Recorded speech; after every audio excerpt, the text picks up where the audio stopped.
Graça e paz, tudo bem? Continuando o nosso vídeo falando sobre o Salmo 91, a primeira parte nós falamos o verso 1 e 2. Hoje nós vamos decorrer rapidamente sobre o 3, 4, 5, 6 e o 7. Lembrando então que nós falamos que aquele que habita no esconderijo do Altíssimo, a sombra do Onipotente descansará. Direi do Senhor, Ele é o meu Deus, o meu refúgio, a minha fortaleza. A primeira parte, verso 1 e 2, o salmista está falando na primeira pessoa, ele está falando dele, está falando do relacionamento pessoal dele com Deus, está falando da sua intimidade, do seu conhecimento. Coisa boa é quando você pode falar de algo que você conhece, de algo que você tem experiência, de algo que você sabe. Muitas lutas e adversidades, muitas provações que nós passamos nesta vida, é Deus nos dando a oportunidade de crescermos, de adquirir experiência com Ele. Lembre-se de lutas, lembre-se de alguns momentos difíceis da sua vida, que você o superou com a graça, com a bênção, com as misericórdias do Senhor, porque Deus é aquele que está conosco.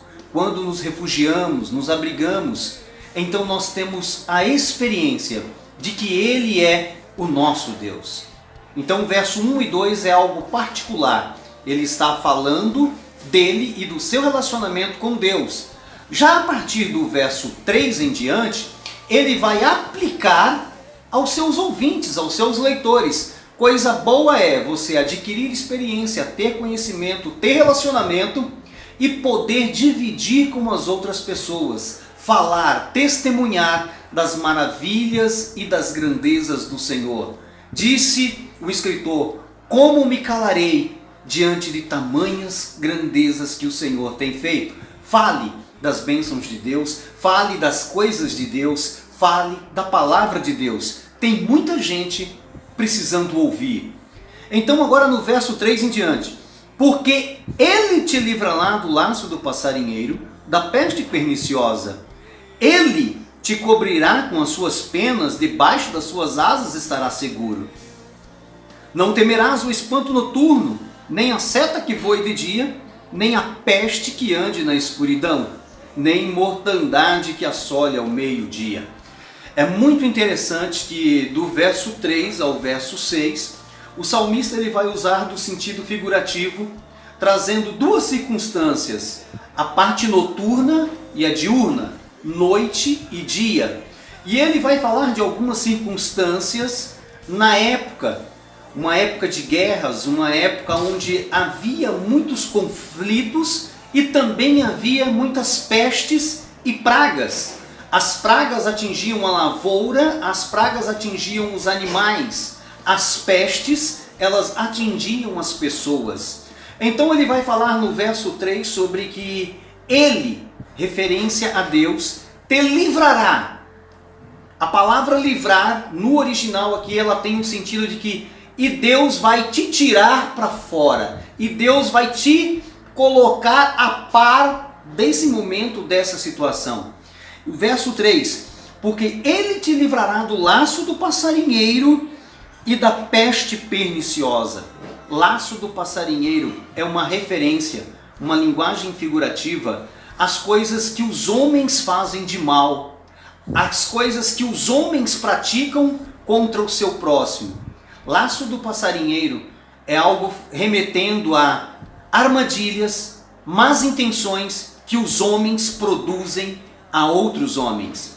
A peste perniciosa já faz a referência àquilo que não é uma interferência do homem, mas sim a uma doença nos nossos dias, esse vírus, ou seja, ele te livrará, seja dos homens maus, ou seja das pestes, ou seja daquilo que você não vê.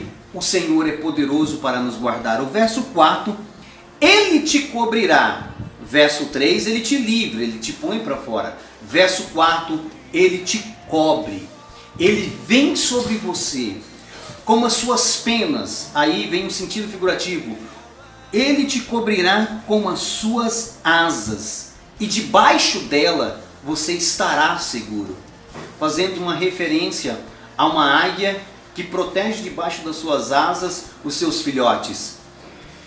E é muito interessante que Jesus, quando ele está em Jerusalém, ele vai falar algo semelhante. Ele vai dizer que quantas vezes, ó Jerusalém, assim como a galinha que protege os seus pintainhos debaixo das suas asas, eu não quis ajuntá-los, eu não quis protegê-los.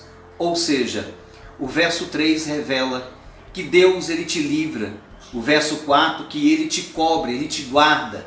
Porque Deus, ele tem uma grande alegria, ele tem o desejo de nos livrar, de nos proteger. Mas aí entra o versículo 1 e 2. É para aquele que habita no esconderijo, é para aquele que está guardado no Senhor, é para aquele que tem experiência, que confessa, Ele é o meu Deus. Então, para você ter o livramento, para você estar debaixo da cobertura de Deus, você precisa reconhecer que Jesus Cristo é o Senhor. Você precisa ter o Senhor como seu Deus, como seu refúgio, como a sua fortaleza. Então agora nós temos aqui o verso de número 5. Não temerás o espanto noturno, nem a seta que voe de dia. O verso 6. Nem a peste que ande na escuridão, nem a mortandade que assola o meio-dia. Ele continua fazendo referências de coisas que atingem a toda a sociedade. As guerras, as pragas, as pestes, todos estão sujeitos. Mas ele diz que Deus vai livrar, que Deus vai guardar de tudo isso. E é muito interessante o Salmo 91, verso 7, que vai dizer que 1000 cairão ao teu lado, 10.000 à tua direita, mas tu não serás atingido. E aí nós precisamos fazer aqui algumas observações. O salmista, quando ele está escrevendo aqui, ele está num tempo de guerra, está num tempo de adversidade, num tempo onde haviam pragas e haviam pestes. Então ele vai falar daquele que conhece, daquele que habita, daquele que tem Deus como seu esconderijo, do benefício de ser livre, de ser coberto. E agora ele vai dizer que 1000 vão cair, 10.000 vão cair, mas tu não serás atingido. Observe que nós cristãos, nós não estamos isentos das pestes, das pragas ou dos acidentes, dos homicídios. A Bíblia ensina que todos nós estamos sujeitos às mesmas coisas. Todos nós que estamos debaixo do sol estamos sujeitos a passar pelas mesmas coisas. Nessa época de vírus, do coronavírus, cristãos também estão morrendo. Homens e mulheres de Deus também vão morrer. Mas então, o salmo está errado?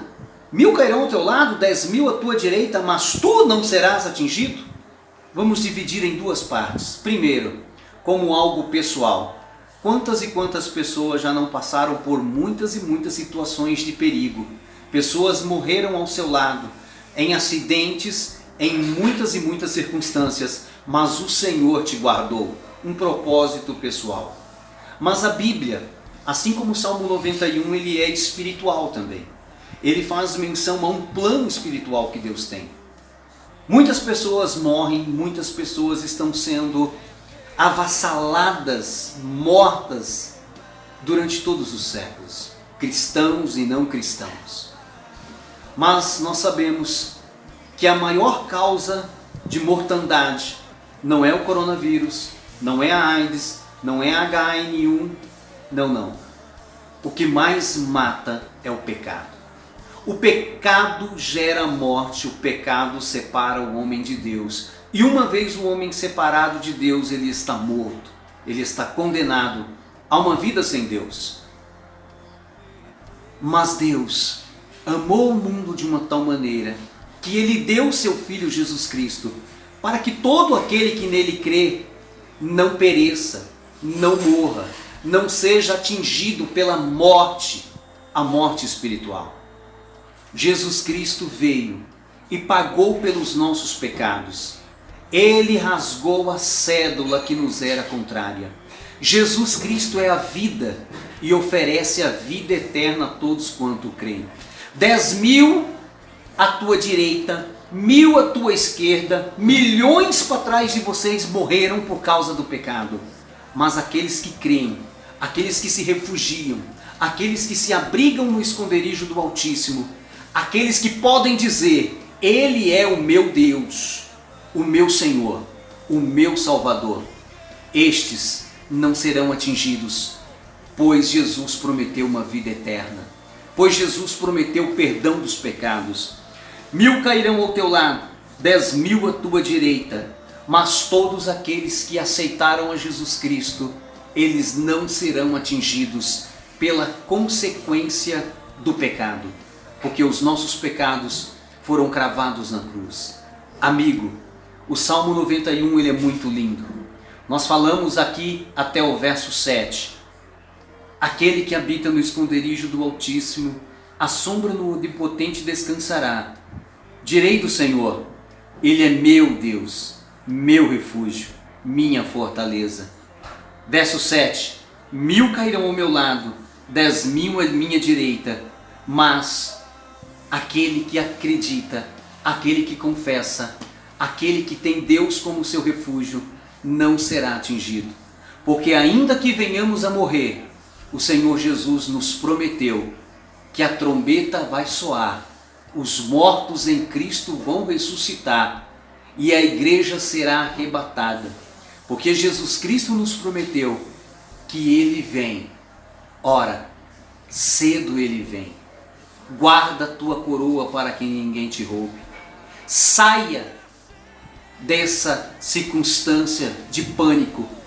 Troque a TV pela Bíblia, porque a palavra de Deus é vida, é esperança.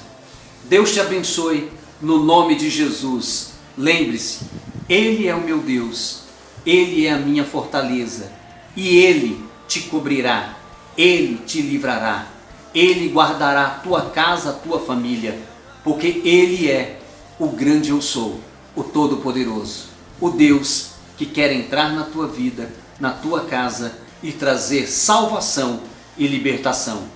Deus abençoe em nome de Jesus.